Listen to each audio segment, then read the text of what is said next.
एक बार की बात है, राजेश नाम का एक जवान लड़का था। उसने अपनी शिक्षा पूरी की और एक बड़ी ट्रांसपोर्ट सर्विस देने वाली कंपनी में मैनेजर की नौकरी ज्वाइन कर ली। राजेश अपनी पहली नौकरी से बहुत खुश था। अब वह अपने सारे सपने पूरे कर सकता था। उसका बचपन से ही अपनी खुद की एक लग्जरी कार का सपना था और अब ये सपना उसे और ज़्यादा सताने लगा था, क्योंकि खुद ट्रांसपोर्ट कंपनी का मैनेजर होते हुए भी उसके पास कोई कार नहीं थी।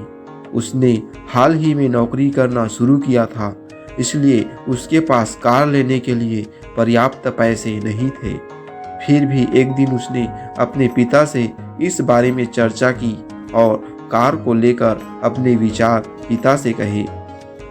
उसके पिता ने उसे समझाया, बेटे, मैं जानता हूँ कि तुम एक कार लेना चाहते हो, लेकिन अभी खरीदना जल्दबाजी होगी। राजेश ने उत्तर दिया, जल्दबाजी?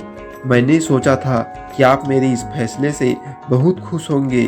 पिता ने कहा, मैं तुम्हारे लिए खुश हूँ मेरे बेटे, लेकिन तुमने हाल ही में अपनी नौकरी शुरू की है। तुम्हें भविष्य में आने वाले कठिन समय के लिए कुछ पैसे बचाना चाहिए।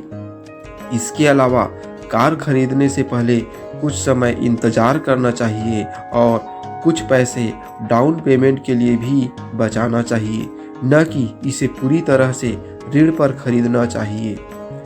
ओह पिताजी, आप बहुत रूढ़िवादी है। अब मुझे अभी कार मिल सकती है तो मैं इंतजार क्यों करूं? जिंदगी 4 दिनों की है और ये सिर्फ एक बार मिलती है। मैं पैसे बचाने में समय वेस्ट करना और अपने सपनों को छोड़ना नहीं चाहता। और आप कौन से कठिन समय की बात कर रहे हैं? क्या आपको लगता है कि मैं अपनी नौकरी खो सकता हूँ? क्या आपको मेरी काबिलियत पर शक है? पिता ने उत्तर दिया, नहीं बेटा, मुझे तुम्हारी क्षमता पर संदेह नहीं है। मुझे यकीन है तुम जीवन में जरूर सफल होगे, लेकिन हमें हमेशा बुरे समय के लिए तैयार रहना चाहिए, क्योंकि बुरा वक्त कभी बता कर नहीं आता। इसके अलावा मैं यह नहीं कह रहा हूँ कि हमेशा इंतजार करो। कुछ वर्षों तक प्रतीक्षा करो और आपात स्थिति के लिए कुछ पैसे बचाओ, और साथ ही अपनी कार के डाउन पेमेंट के लिए भी कुछ पैसे बचाओ। ऐसा कहते हुए पिता ने समझाया। राजेश ने कहा, मुझे समझ नहीं आ रहा कि आप किस बुरे समय की बात कर रहे हैं। मैंने कमाई शुरू करने के लिए वर्षों तक इंतजार किया ताकि मैं अपनी कार खरीद सकूं।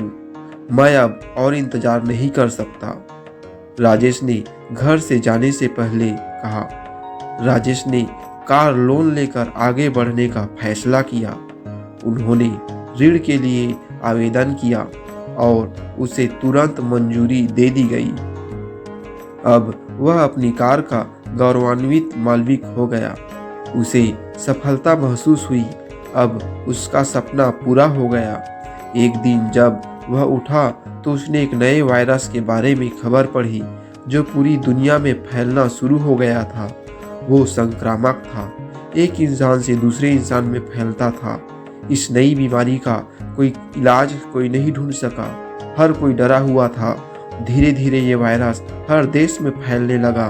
सरकार ने यात्रा पर प्रतिबंध लगा दिया। अचानक यात्रा उद्योग ध्वस्त होने लगा। एक दिन मालिक ने राजेश को नौकरी से निकाल दिया। वो टूट गया। उसने कभी इस स्थिति की कल्पना नहीं की थी। उसके पास कोई बचत नहीं थी। इसके अलावा उसके पास अपने कार ऋण का भुगतान करने के लिए भी पैसे नहीं थे। राजेश को रात को नींद नहीं आती। अंततः उसे अपनी कार छोड़नी पड़ी।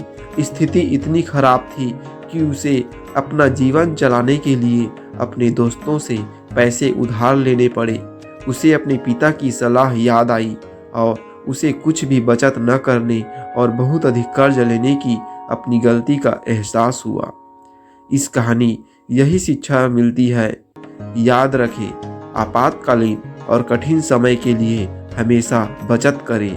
कभी ज़्यादा कर्ज न लें।